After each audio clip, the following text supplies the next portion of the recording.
शिक्षण महर्षीला ज्ञानगंगेच्या भगीरथी, प्रणाम शिक्षण महर्षीला ज्ञानगंगेच्या भगीरथीला. साक्षर केले खेड्यापाड्यातला अवघ्या महाराष्ट्राला अवघ्या महाराष्ट्राला. सन्मान एव्हरेस्ट पिटवंदनीय गुरुजनवर्ग आणि इथे जमलेल्या माझ्या छोट्या मोठ्या बालमित्रांनो, माझे नाव चेतना वनपटकर. मी इयत्ता 5वी मध्ये शिकते. आज मी तुम्हाला कर्मवीरांच्या बालपणातील आठवणी याविषयी काही 4 शब्द सांगणार आहे. ते तुम्ही शांत चित्तेने ऐकून घ्यावी माझी नम्र विनंती. महाराष्ट्राच्या मातीने अनेक रत्ने जगातील, महाराष्ट्राच्या मातीने अनेक रत्ने जगातील. त्यातील एक रत्न म्हणजे कर्मवीर भाऊराव पाटील. कर्मवीर भाऊराव पाटील हे एक मराठी समाजसुधारक, लोकमहर्षी, शिक्षण महर्षी म्हणून ओळखले जातात. त्यांचे संपूर्ण नाव भाऊराव पायगोंडा पाटील असे होते. त्यांचा जन्म 22 सप्टेंबर 1887 रोजी कोल्हापूर जिल्ह्यातील कुंभोज या गावी झाला.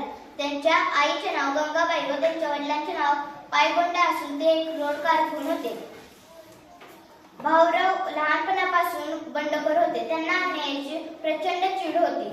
त्यांचे प्राथमिक शिक्षण सांगली जिल्ह्यातील विटा व इतर गावी झाले. पुढील शिक्षणासाठी ते कोल्हापूरमधील राजमाता हायस्कूल येथे त्यांनी प्रवेश घेतला.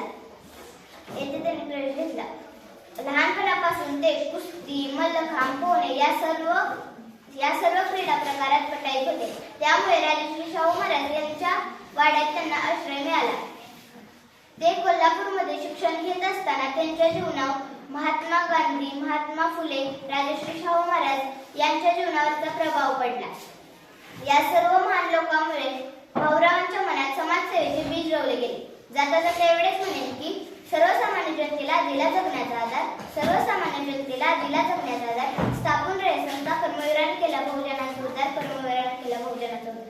जय हिंद, जय महाराष्ट्र, जय कर्मवीर.